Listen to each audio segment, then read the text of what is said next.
हरियाणा से बिलोंग करता है वो बच्चा, वो इस समय हरियाणा में एसडीएम है।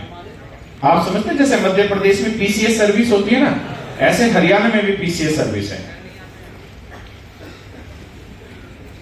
जो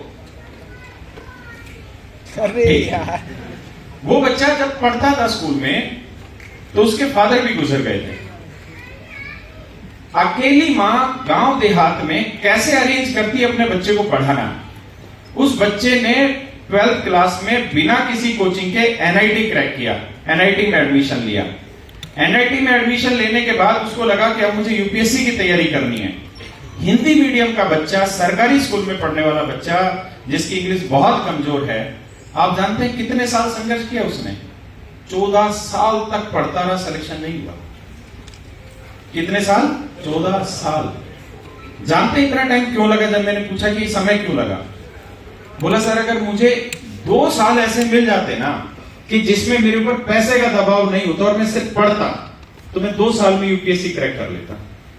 लेकिन मेरे साथ समस्या ये थी कि मुझे 8 घंटे कमाना है ताकि मैं बाकी बचे 16 घंटे खा सकूं और बैठ के पढ़ सकूं। आप मेरी बात समझ पा रहे हैं? 14 साल तक एक बच्चा लगातार संघर्ष करता रहा। यूपीएससी में 6 अटेम्प्ट दिए, 6 अटेम्प्ट ऐसे हुए उस बच्चे के कि फाइनल स्टेज पे जाके रह गया इंटरव्यू में।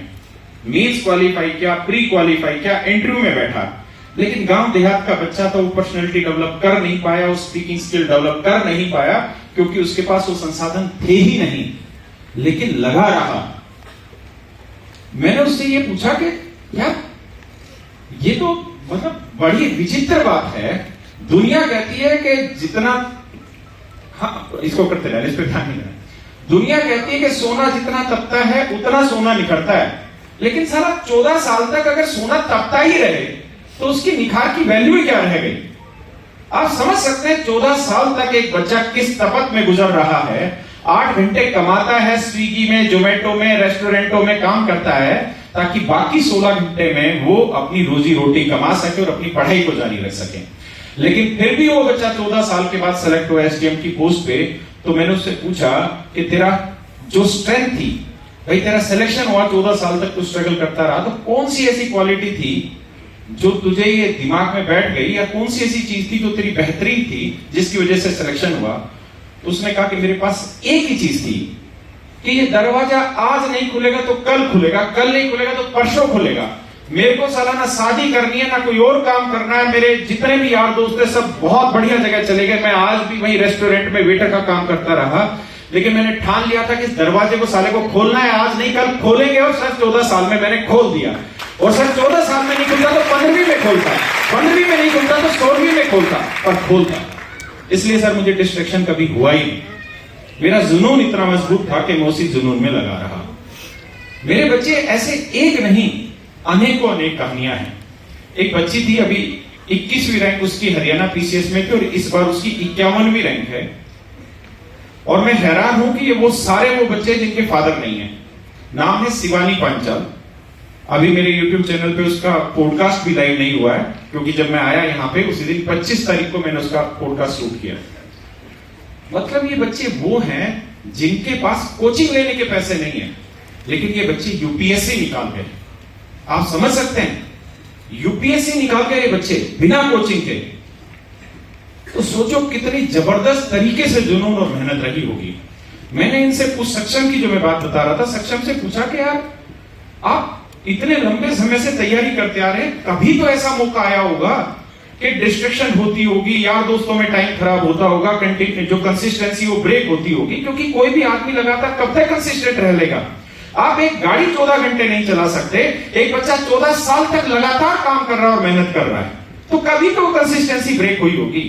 यार दोस्त आते होंगे, ये उम्र है, जैसे अभिनय सर ने आपको बताया कि इस उम्र में, जवानी में कुछ विचार आते हैं मन में, उनके अभी भी आ रहे हैं, तो ऐसे विचार आते हैं, तो उसमें क्या किया जाए? तो उसने कहा कि सर जब जुनून इतना मजबूत हो ना, तो मैं ये डिसाइड करता था, बोला मेरा सोशल सर्कल है, मेरा सोशल सर्कल था, लेकिन मैं ये डिसाइड करता था कि मेरे यार दोस्त मुझसे कब बात करेंगे, मैं उनसे कब अपना टाइम स्पेंड करूंगा। वो ये डिसाइड नहीं करते थे कि वो मुझसे कब मिलेंगे, मैं ये डिसाइड करता था।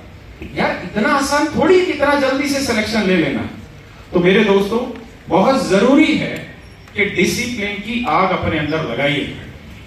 आप रहिए सोशल मीडिया पे, आप यूटिलाइज करिए इधर उधर की बातों में, मुझे कोई फर्क नहीं पड़ता, मैं उस चीज को यूज नहीं करता। मैं सोशल मीडिया पे सिर्फ कंटेंट बनाता हूं, एक भी अपनी भी रीलें नहीं देखता, क्योंकि मुझे वो बेकाम की चीजें लगती हैं सारी।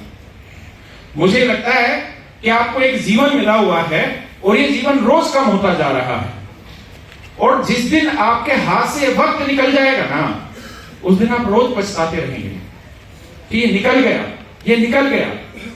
आप आज अगर 8 घंटे पसीने में पढ़ ले रहे हैं ना, यहां बैठ के मेरी बातें सुन ले रहे हैं, तो विश्वास मानो आप 12 घंटे रोड पे खड़े होकर पसीने में मजदूरी नहीं करोगे, मेरा दावा है।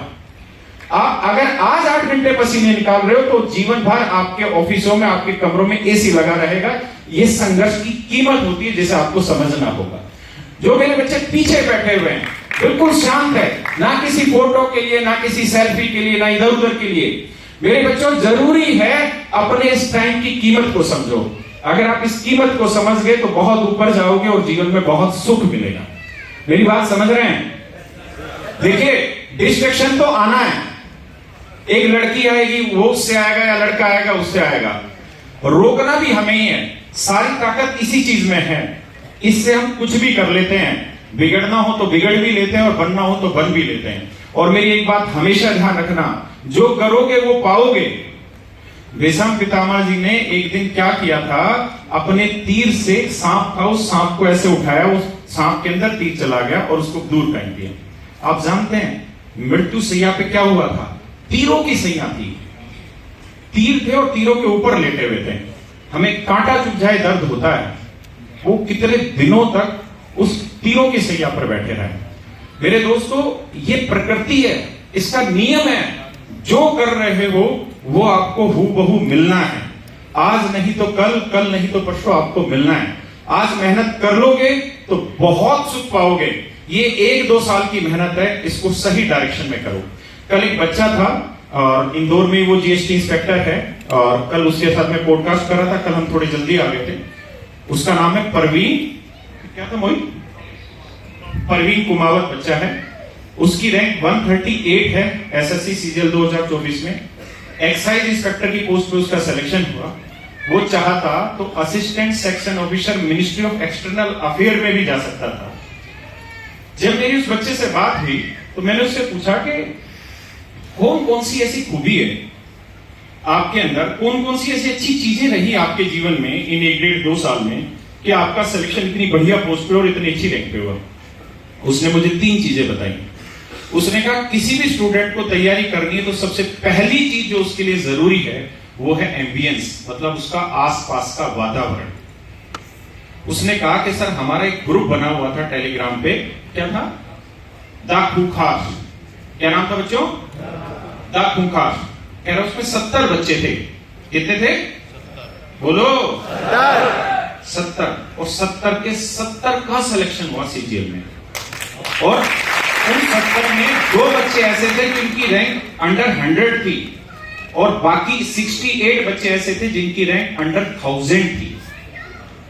उसने कहा कि सर हम कहीं पे भी मॉक टेस्ट देते थे, किसी भी जगह पढ़ते थे, तो कहीं पे भी मॉक टेस्ट देते थे, उस मॉक टेस्ट में जो टॉप बच्चे रहते थे वो हम ही रहते थे।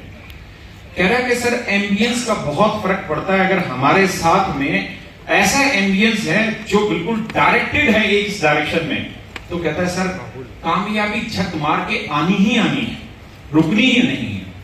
दूसरा मैंने पूछा कि पहला आपने बताया एम्बियंस, दूसरा क्या कारण है आपकी कामयाबी का? तो उसने कहा कि सही डायरेक्शन में टाइम को इन्वेस्ट करना। क्या?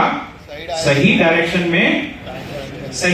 में टाइम को इन्वेस्ट करना। उस बच्चे की कहानी बहुत विचित्र है, परवीन कुमावत की। आप जरूर सुनिए, क्योंकि आपके इंदौर का ही है और यहीं पे पोस्टेड है।